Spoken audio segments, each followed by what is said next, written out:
Olá pessoal, nessa aula a gente vai ver o uso da equação de segundo grau em algumas áreas aí do curso de vocês, tá? Então eu vou fazer de duas áreas, mas na verdade existem várias aplicações. Então, por exemplo, dentro da física, no movimento retilíneo uniformemente variado, vocês vão ver muito isso. Problemas de queda livre, problemas de lançamento vertical para cima, lançamento oblíquo, problemas em que o carro é freado, por exemplo, mantendo a aceleração constante, ou acelerado, mantendo a aceleração constante. Então, nesses problemas, a matemática, ela é uma ferramenta aí, tá? Para resolução aí na física. Um carro passa por um radar colocado em uma estrada longa e retilínea. O computador ligado ao radar afere que a equação horária da posição obedecida pelo carro é S, que é igual a 2 mais 70t mais 3t ao quadrado. Notem que aqui, ó, eu tenho uma equação de segundo grau, em que S é medido em quilômetros. Muito importante vocês se atentarem a essas unidades aqui, ó, e o T em horas. Qual a posição do carro registrada pelo radar no instante de 30 minutos? Quando eu estou falando de 30 minutos, eu estou me referindo ao tempo. Então, T é igual a 30 minutos. Qual é o erro mais comum? A gente pegar esse 30 minutos e aplicar aqui no lugar do T na função horária. Não pode. Porque essa função ela foi estabelecida assim, com S em quilômetros e T em horas. Então, é necessário a gente aplicar aqui uma mudança de unidade. 30 minutos correspondem a meia hora. Então, quando T é igual a 0,5 horas, qual é a posição ocupada pelo carro e registrada pelo radar? Basta a gente substituir aqui na função. Então, S vai ser 2 mais 70 que multiplica o tempo nesse caso é 0,5, mais 3 que multiplica esse instante de tempo, que é 0,5, elevado ao quadrado. Aí vocês podem fazer direto aí na calculadora.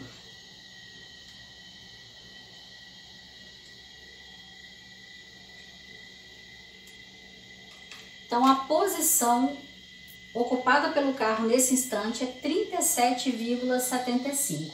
E como eu sempre falo com vocês, perguntem pro número qual unidade que ele vai carregar. 37,75 que? Se eu estou falando de posição e a posição nesse problema foi dada em quilômetros, então 37,75 quilômetros. Essa é a resposta. Então, no instante de meia hora, a posição do carro está em torno, aí, arredondando, de 38 quilômetros. Aí, ainda aproveitando esse probleminha, então, já sabemos que a função horária é 2 mais 70t mais 3t ao quadrado. Eu quero saber o seguinte: em que instante de tempo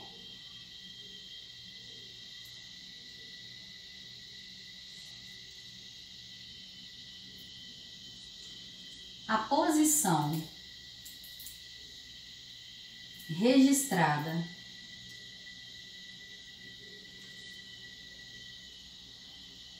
pelo radar é 20 quilômetros.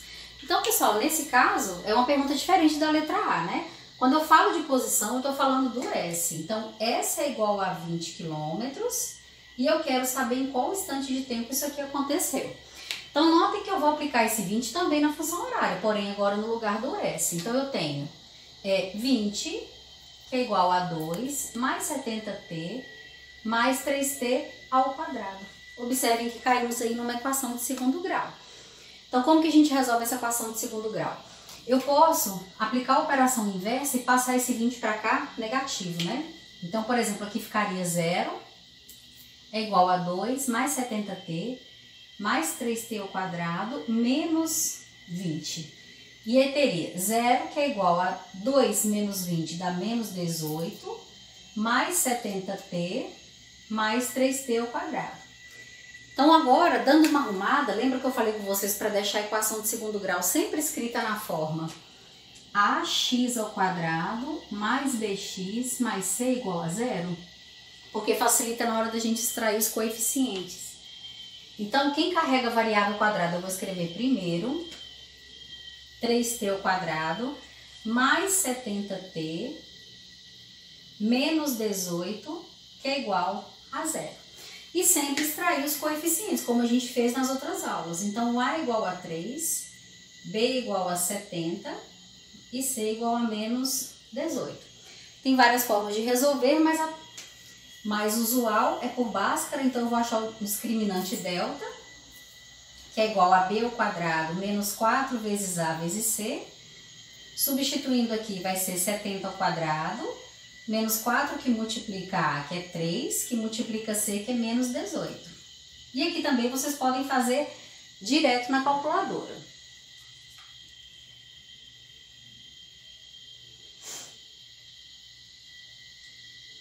$5.116. Então, feito isso, lembra que a gente viu então a fórmula delta igual a B quadrado menos 4AC e que o x é menos b mais ou menos a raiz quadrada de delta dividido por 2 vezes a. Isso quando a equação está em termos de x. Nesse caso, a gente tem uma equação em termos de t. Então, o tempo vai ser menos b mais ou menos a raiz quadrada de delta dividido por 2 vezes a. Ou seja, menos b, então menos 70, mais ou menos a raiz quadrada de 5.116, dividido por 2 vezes a, que é 3. Pessoal, 5.116 não tem raiz exata, mas daqui eu já posso extrair o que seria meu t' e o que será o meu t duas linhas. O que seria o t'? Menos 70 mais raiz de 5.116 dividido por 2 vezes 3, que é 6. Aqui vocês podem fazer direto na calculadora, tá? Só tomem cuidado para usar parênteses aqui antes de fazer a divisão por 6. Então, eu vou ter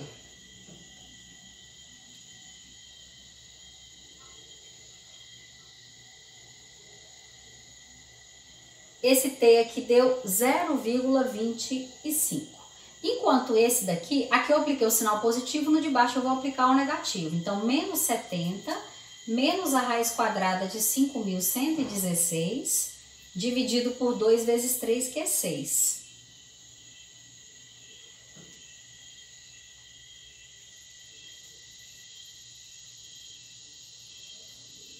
(23,6 aproximadamente). Pessoal, o que acontece? Para os distraídos aí de plantão, eles podem dar essas duas respostas. Só que, na verdade, olha o que está pedindo o exercício. Quer saber em que instante de tempo, estou falando de tempo. Tempo de 0,25, qual é a unidade de tempo que foi dada no exercício? Ora, enquanto que aqui, menos 23,6. Existe tempo negativo? Não existe. Então, na maioria das vezes, lembra que vocês estão aprendendo as coisas para a vida. Então, pessoal, a gente tem que fazer análise do resultado para ver qual que faz sentido. Não tem tempo negativo. Então, o tempo aqui vai ser 0,25 horas. Agora, vem aquela pergunta, é uma resposta fácil de qualquer pessoa entender? 0,25 horas? Se falassem para vocês que esse instante, vocês entenderiam facilmente? Não. Então, a gente aplica a unidade mais adequada. 0,25 hora eu vou converter para minutos, já que isso é menor do que 1 hora. Como que eu faço essa conversão para minutos? Vou simplesmente fazer uma regrinha de 3 básica, entre hora e minuto. 1 hora corresponde a 60 minutos. Então, se eu tenho 0,25 horas, hora debaixo de hora, isso vai corresponder a x minutos. Faço a multiplicação cruzada, x vezes 1x, que é igual a 0,25 vezes 60, que vai dar 15. 15 o quê? 15 minutos. Essa informação é muito mais fácil de qualquer pessoa compreender do que se eu falar 0,25 horas. Então, assim, a gente tem que usar sempre o bom senso para poder dar a resposta e sempre fazer uma análise para não cair no mosquito de 300 quilos, no tempo negativo e por aí vai, ok? Pessoal, outra aplicação extremamente importante aí para vocês é dentro da química analítica, que normalmente é um terror, mas muitas vezes ela é um terror justamente porque a base da matemática não tá legal. Então, vocês precisam trabalhar bem essa base da matemática para isso auxiliar vocês ao longo das outras disciplinas, tá? A gente vai ver uma situação aí de equilíbrio químico. Então, o que é um equilíbrio químico? Se eu considerar uma reação química A vezes A mais B, e aqui com 2 setinhas, C. Então eu tenho aqui reagentes A e B, produtos C e D, e essas letras minúsculas que eu coloquei aqui correspondem àqueles coeficientes para balancear a reação química, tá? Quando a gente fala que uma reação está em equilíbrio, isso quer dizer que a velocidade da reação direta, a reação direta é a reação que acontece para a direita, é igual à velocidade da reação inversa, ou seja, para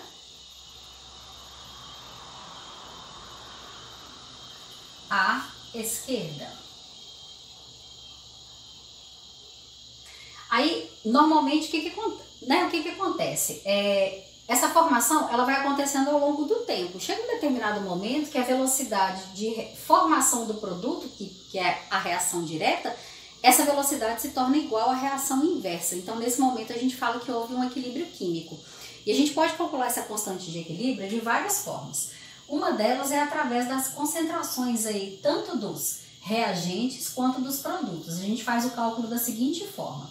A concentração de C elevado a C, que multiplica a concentração de D elevado a D, dividido pela concentração de A elevado a A, vezes a concentração de B elevado a B.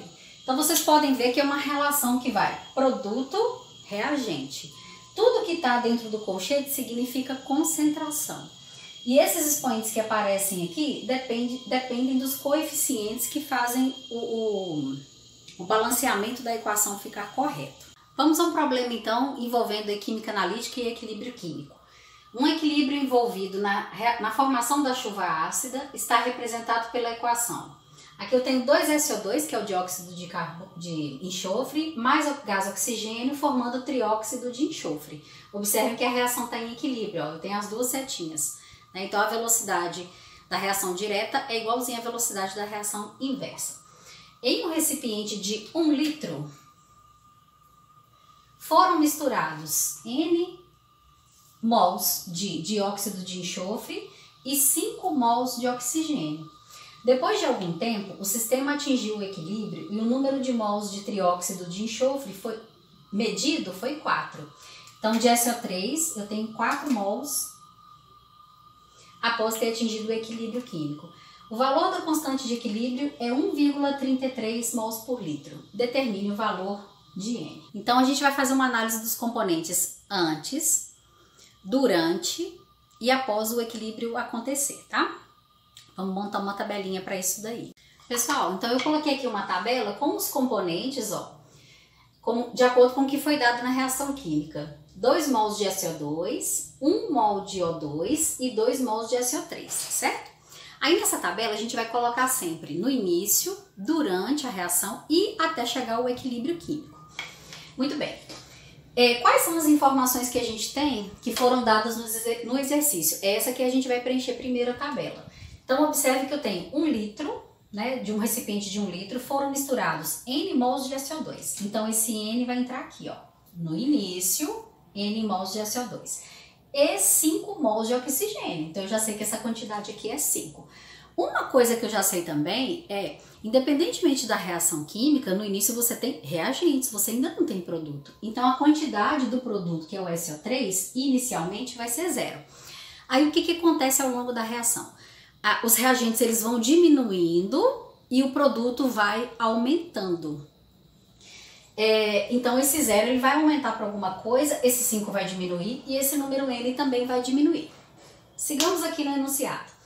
Depois de algum tempo, o sistema atingiu o equilíbrio e o número de mols de SO3 medido foi 4. Gente, no equilíbrio, SO3 tem 4 mols.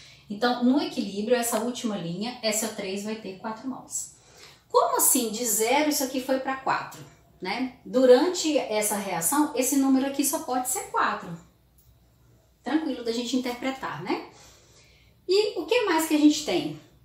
A princípio, aqui no enunciado eu não tenho nada. Porém, quando vocês chegam na química analítica, vocês já passaram por outras químicas e já fizeram muitos problemas aí envolvendo cálculo estequiométrico. Então, observem que durante a reação, para acontecer a formação de 4SO3, observem que é o dobro de 2, então a quantidade de oxigênio necessária para ter essa formação aqui vai ser o dobro de 1, que é 2, e aqui o dobro de 2, que é 4. Para 4, olha só, para 2 desse, é necessário 1 desse, com formação de 2 desse. Então, se eu tenho formação aqui do 4, tá dobrado. A quantidade aqui também vai ser o dobro, a quantidade aqui também vai ser o dobro, ok? E no equilíbrio, o que que aconteceu? Se no início eu tenho N mols, durante são 4 mols, quando chegar no equilíbrio, lembra que os reagentes vão diminuindo ao longo do tempo? Então, essa quantidade vai ser N menos 4, enquanto do oxigênio vai ser 5 menos 2, 3. Então, nós temos todos os números de mols no equilíbrio químico. Como que a gente vai resolver isso agora? Agora eu vou montar uma equação, né, de acordo com a definição de equilíbrio, colocando essas quantidades. Vocês estão vendo que a tabela ela é importante? Sem ela é muito difícil a gente visualizar isso, isso e isso. Bom, então vamos à resolução, que na verdade é o número de mols aqui de SO2 inicialmente, né? Primeiro passo, vamos montar a formulinha da constante de equilíbrio. Falou lá no exercício que corresponde a 1 litro esse recipiente. E o gás, ele ocupa todo o espaço possível. Então, se você coloca 3 gases em um recipiente de 1 litro, cada um deles vai ocupar um volume de 1 litro. Como nós vimos em algum outro momento, e vocês também terão visto em química, a concentração pode ser dada pelo número de mols de cada substância em relação ao volume. Então, por exemplo, esse daqui vai ser N-4 dividido por 1, 3 dividido por 1, 4 dividido por 1. Então, a concentração deles vai coincidir com esses números aqui, mas só porque o volume é 1 litro, tá? Se não fosse 1 litro, a gente teria que fazer essa continha primeiro. Então, eu vou ter a concentração de SO3 elevado ao quadrado, por conta desse 2, sobre a concentração de SO2 elevado ao quadrado, vezes a concentração de O2 elevado a 1, que acaba sendo a concentração de O2 mesmo. Então, substituindo, lá no enunciado foi dado que essa constante é 1,33. Isso aqui saiu de uma dízima periódica. Eu vou usar 4/3 por uma questão aí de didática, para facilitar a nossa vidinha, tá? Então, vamos lá. No lugar desse Kc, eu vou substituir 4/3, que é igual. Qual é a concentração de SO3? Lá no equilíbrio químico. 4 mols dividido por 1 litro, 4, elevado ao quadrado, sobre concentração de SO2 no equilíbrio, N-4 dividido por 1 litro. Então, N-4, elevado ao quadrado, que multiplica a concentração de O2, que é 3, né? 3 mols por 1 litro, elevado a 1. Então, a gente vai chegar nisso daqui. Quando chega nisso, os alunos piram, a professora de química pira mais ainda. Por quê? Porque a resolução disso daqui agora é matemática pura. O que você precisava para fazer tudo até o momento é um pouquinho de conceito de química. Daqui para frente é pura matemática. Então, como que eu vou resolver isso? 4/3 é igual 4 elevado ao quadrado dá 16 sobre... Essa multiplicação aqui, ó, N-4 ao quadrado, é a mesma coisa que N-4 que multiplica N-4. Então, eu uso a propriedade distributiva. N vezes N, N ao quadrado. N vezes menos 4, menos 4N. Menos 4 vezes N, menos 4N. Menos 4 vezes menos 4, mais 16. Por isso que eu coloquei exemplos assim anteriormente aí nas aulas, porque de fato vocês vão precisar disso, tá bom? Juntando os semelhantes, n ao quadrado, aqui vai dar menos 8n mais 16. Então, n ao quadrado menos 8n mais 16. Porém, isso multiplica 3. Então, o que eu vou fazer? Eu vou pegar esse 3 e vou multiplicar aqui todo mundo. Nós vamos ter 4/3, que é igual a 16, sobre n ao quadrado vezes 3, 3n ao quadrado. N ao quadrado, menos 8n vezes 3, menos 24n. Mais 16 vezes 3, mais 48. Aí nós chegamos numa situação que a gente também já viu nas aulas passadas, quando você tem duas frações separadas por uma igualdade, você pode fazer a multiplicação aqui cruzada. Só que você tem que pegar esse 4 e multiplicar todo mundo. Então, 4 vezes 3n ao quadrado vai dar 12n ao quadrado. 4 vezes menos 24n, menos 96n. E 4 vezes 48 vai dar mais 192. Igual 3 vezes 16, que é igual a 48. Dando uma arrumada aqui nessa equação, eu tenho 12n ao quadrado, menos 96n, mais 192, menos 48, aplicando a operação inversa, igual a zero. E ainda eu tenho 12n ao quadrado, menos 96n, mais, fazendo essa operação, 144 igual a zero. Pessoal, equação de segundo grau. Só que agora a gente não vai resolver em x, a gente vai resolver em n. Lembra que lá na física a gente resolveu em t? Eu vou apagar e a gente vai dar continuidade. Bom, então nós paramos nessa equação, né? Mas se vocês observarem, esses termos, eles dá pra gente dividir por 2, dá pra dividir por 4 e também dá pra gente dividir por 12. Não é obrigado a fazer a simplificação aqui, porém ela facilita bastante, porque os números ficam menores um pouco, tá? 12n ao quadrado dividido por 12 vai dar n ao quadrado, menos 96n dividido por 12 vai dar 8n, mais 144 dividido por 12 dá 12, que é igual a 0 dividido por 12, que é igual a 0. Equação de segundo grau, vamos tirar os coeficientes, né? O A é 1, B é menos 8 e C é igual a 12. Então, fazendo o delta, que é B ao quadrado, menos 4 vezes A vezes C, nós vamos ter menos 8 ao quadrado, tem que colocar parênteses, tá, gente? Menos 4 que multiplica 1, que multiplica 12. Então, fazendo esta continha, eu vou achar o delta igual a 16. Bom, se vocês não tivessem simplificado, ele teria dado um valor grande, mas no final não faria diferença, tá? Então, eu tenho que agora na fórmula do n vai ser menos b, mais ou menos raiz quadrada do delta, dividido por 2 vezes a. Então, n vai ser menos b, menos 8. Mais ou menos a raiz quadrada de 16, dividido por 2 vezes a, que é igual a 1. Então, n vai ser igual, aqui vai ficar 8, mais ou menos essa raiz quadrada que é 4, dividido por 2 vezes 1, que é 2. Então, daqui eu vou ter um n', que é 8 mais 4 dividido por 2, e o n duas linhas, que vai ser 8 menos 4 dividido por 2. Fazendo a continha aqui, vai dar 12 dividido por 2, que vai dar 6, e aqui vai dar 4 dividido por 2. Lembrando que esse n, ele significa aí a concentração, né? Usando a formulinha da constante de equilíbrio. Como o volume é 1, então se eu tenho a concentração de 6 mols por litro, significa que aqui eu tenho 6 mols. Se eu tenho a concentração de 2 mols por litro, então significa que eu tenho 2 mols. Aí, como assim a gente teve dois resultados diferentes? Pessoal, de acordo com a matemática, aqui não tem erro nenhum, mas eu tenho que casar isso com a química e ver se isso faz sentido. Então, vamos voltar na tabela. Se esse n é igual a 6, aqui 4, 6 menos 4, 2. Ok, tá fazendo sentido. Agora, olha só que interessante. Se esse n aqui fosse igual a 2, no início da reação, como assim eu teria 4 durante? Reagente não aumenta ao longo do tempo, ele diminui ao longo do tempo. Então, esse 2, ele não cabe aqui nessa situação. O 6, ele cabe, olha só. 6 mols inicialmente, durante 4, no final a gente vai ter 2. Tá vendo que teve uma redução nesse sentido? Então, respondendo ao problema, qual é o número de mols de SO2? O número de mols de SO2